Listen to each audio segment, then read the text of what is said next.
hearing assist. The hearing is good. Thank you.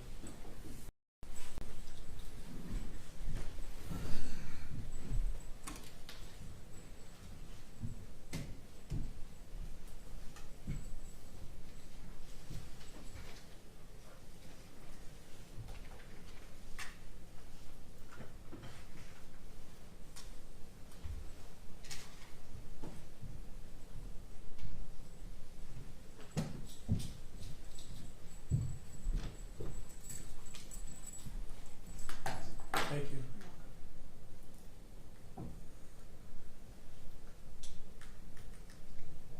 Testing, 1, 2, 3. Testing, 1, 2, 3. I think that's a Jazz.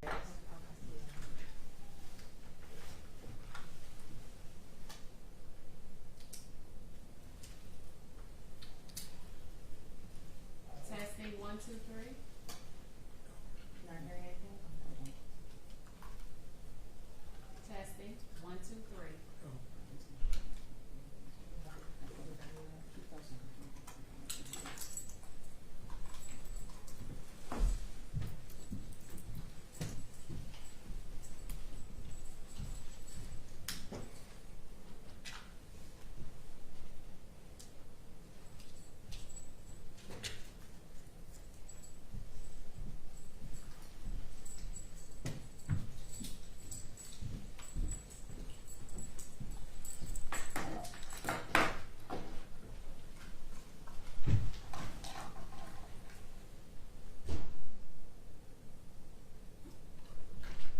Testing, 1, 2, 3. Can you hear the judge? Testing, 1, 2, 3. Yeah. Thank you.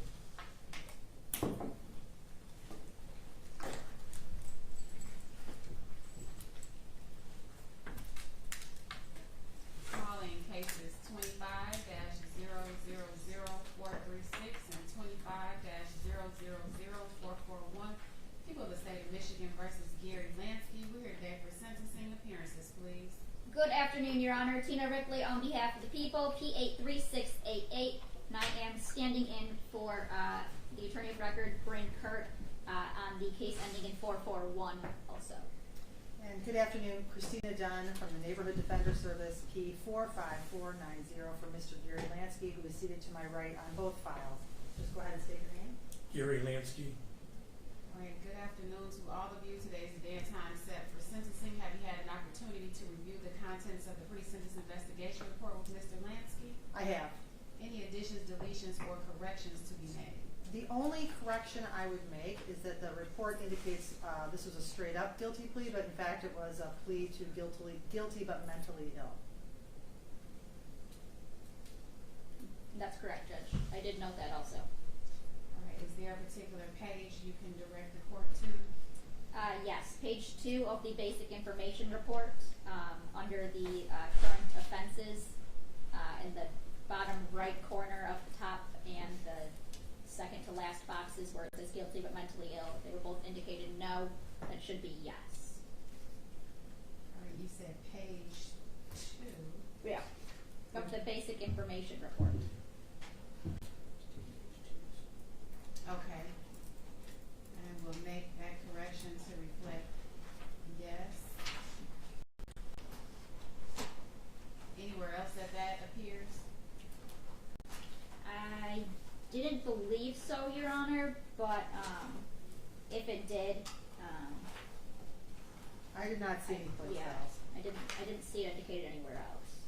Okay. And from your standpoint, can I rely on the accuracy of the PRVs for the PRVs, the OVs, the guideline minimum range being 81 to 135 for the assault with intent to commit murder and 0 to 9 for the assault with a dangerous weapon, felonious assault? I believe those are accurate, and I'll also say that I believe the jail credit is accurate here. And I would agree with that, Judge. Okay, and I have that jail credit at 429 days. Yes. Okay, on behalf of the people. Judge, as it relates to case ending in 441, which is the felonious assault case, I did have a statement to read. on behalf of Ms. Linda Lansky. She states, I ask this court to show compassion for Gary. I forgive him for all that has happened, and I'm so sorry things have turned out this way. This is not the person we all know and love. His mental illness escalated to an extremely high level. He tried desperately to get help for so many years and numerous times without success. Deep inside him is an educated, gentle, caring, and loving person. Hopefully with the right help, he can return to being that person we all know and love. Gary, I will always care about you and love you, as does your family. Please try to connect me. I miss you. May God bless you and keep you safe always. Love, Linda.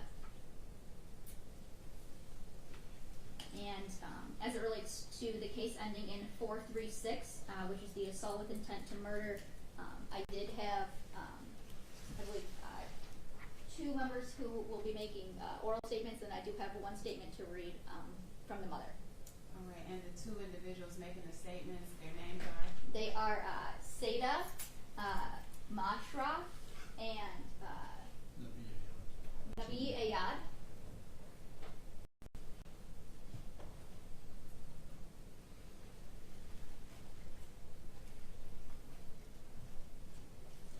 Can you spell the names, please? Yes, Seda is Saida, Mashrah.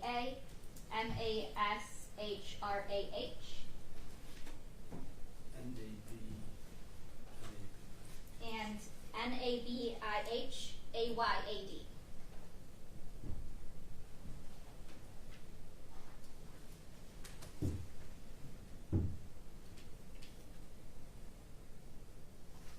Parties approach this way.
Thank you, Judge.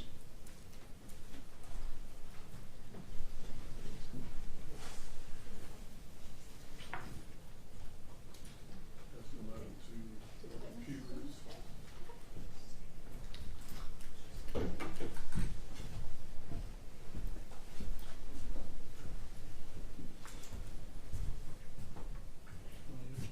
Yes. Hello. I'm Judge Anderson. Can you tell me your name? Zeta. How old are you? I'm 8 years old. You're 8. Would you like to stand or would you like to have a seat in the chair? Have a seat. Have a seat? Okay, go ahead. Make yourself comfortable.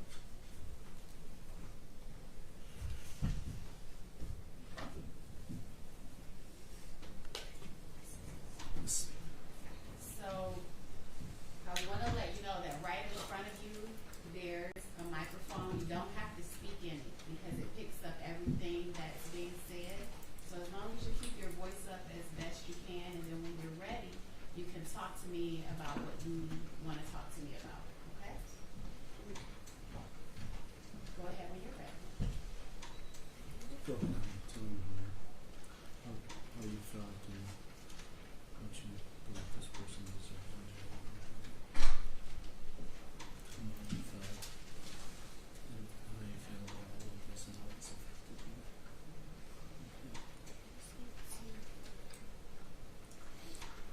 Judge, she says she's afraid to speak in front of him. I'm gonna try him. I'm gonna try to speak in front of him.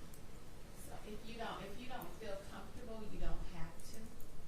It's up to you. So if you don't want to, you can go back and have a seat with your parents if you'd like to.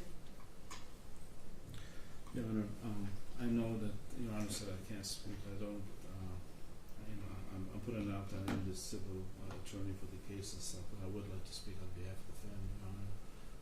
As an individual, I think that the Victims' Rights Statute allows. It's a broad statute that allows myself and others to speak on behalf of the family. Given that the mother does not wish to be on camera, given that Seda is literally shaking in her seat right now, Your Honor, and confronting this individual that almost took her life. We're asking, Your Honor, if I can speak on their behalf, basically. Okay, so what I would like you to do is take her back, so she feels more comfortable. So take her back to the seat, and then I know that there's a written statement that needs to be read. I'm going to listen to that first. Okay. You want to try to talk again or not? You want to try to talk without looking over there? Try. Go ahead, do your Or best. her other option is if she wanted to stand there with, and then her back would be to Yes, Your Mr. Honor. Lansky. If she was sitting next to the prosecutor, I think it would be probably easier for her. Would you want to sit next to the prosecutor better than me? I was standing there with you. Or you want to speak from here? You want to speak from here? Okay. She wants to speak from here, Judge. Okay, Go ahead. go ahead. Just speak. Just look at me. Just Talk to say me. how you feel and how this has affected you. Go ahead, speak and tell me how you feel, how this affected you. I feel scared, nervous, and after this accident happened to me, I didn't want to go to sleep. I didn't want to go to the park. I didn't want to do anything. I felt like I was stuck in the house, not doing anything, just playing with my toys, watching TV, and doing nothing. And I feel like if I go outside, somebody will try to take me in their van.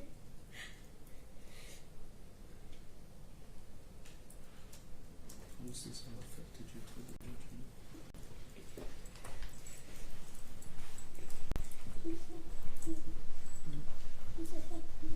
Just how it impacts you and how you feel about all of this. Can you go outside anymore? You feel comfortable outside? I'm going outside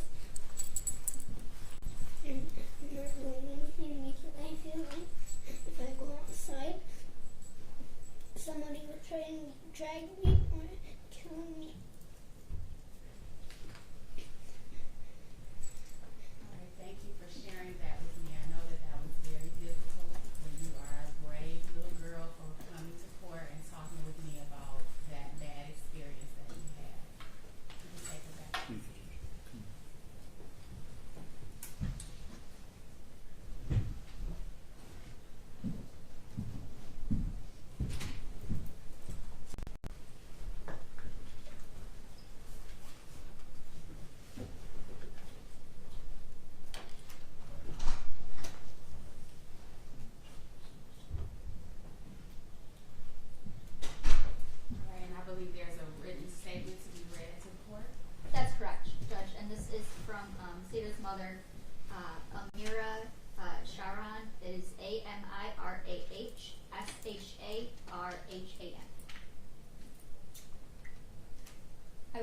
stand here and speak for myself, but the pain inside me and my daughter is too heavy to carry in words. Since that day, nothing has been the same. My daughter still smiles sometimes, but it's not the same smile. It's the kind of smile that hides tears. Behind it, she's broken inside. At night, she wakes up shaking, crying from the same nightmare that never really ends. The park that once held her laughter now feels haunted by the memory of that day. She used to run freely. Now she looks over her shoulder, afraid of something she can't even name. As a mother, it's the worst pain imaginable to see your child hurting and know there's nothing you can do to take that pain away. I try to be strong for her, but every night when I hear her crying, I break a little more inside too. We came here today not just to speak, but to be heard. To remind the world that behind the news stories are real hearts that are shattered. A little girl trying to find herself again, and a mother praying for her child to feel safe once more. All we want is justice, healing, and peace, because no family should ever have to live through this kind of pain.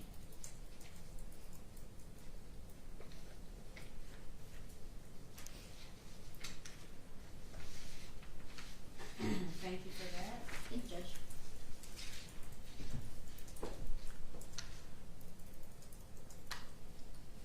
I know there has been a request for an attorney for the family to speak. The court has been able to hear from the complainant, the victim in this case, as well as her mother, and the court is not inclined to allow the attorney to speak. Anything else on behalf of the people?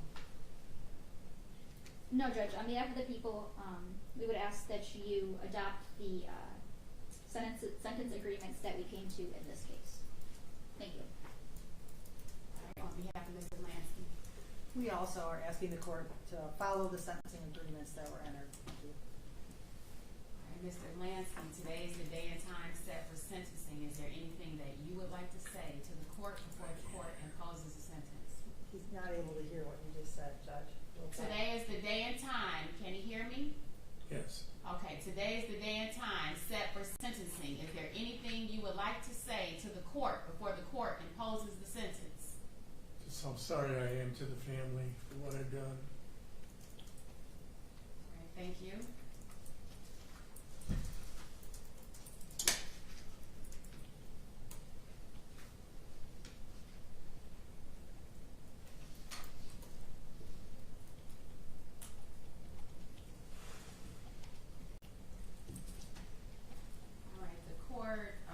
Would just like to say for the record to Seda that you are a very brave little girl for coming into court with all of these people, all of these adults, all of these cameras, and speaking your truth.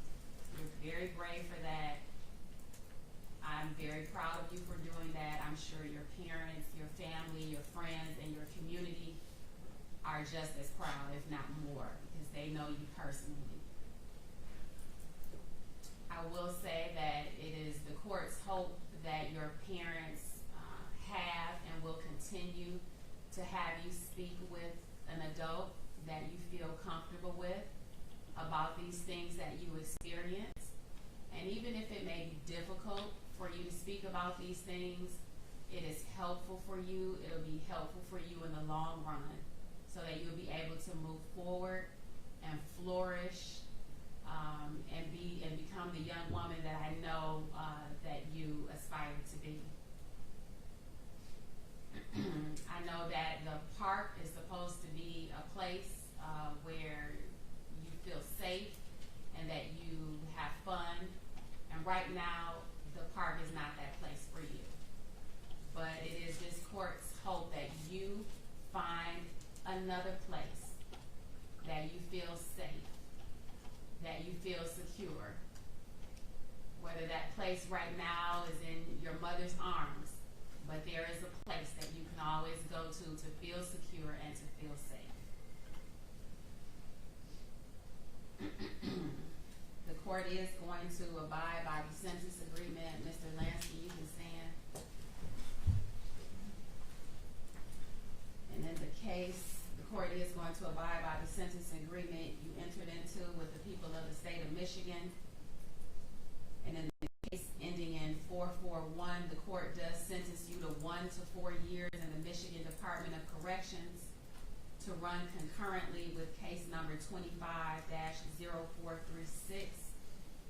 You should have no contact with Linda Lansky or Patricia May.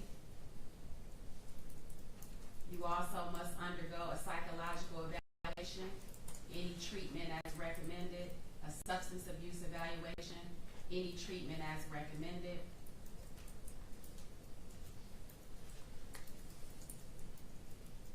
Pursuant to the People's Sentence Agreement, the court will dismiss counts 2 and 3. No objection? No objection. And with respect to the matter ending in 436, the court sentences you to 7 to 15 years in the Michigan Department of Corrections to run concurrently with the case ending in 0441. You are to have no contact with Saida Mashrah, SAIDA-MASHRAH. The same conditions in terms of a psychological evaluation, treatment, substance evaluation, and treatment as recommended will also be included with that case as well. You must pay a crime victim assessment fee in the amount of $130. You must pay a $68 state cost. You must pay attorney's fees in the amount of $200, court costs in the amount of $200.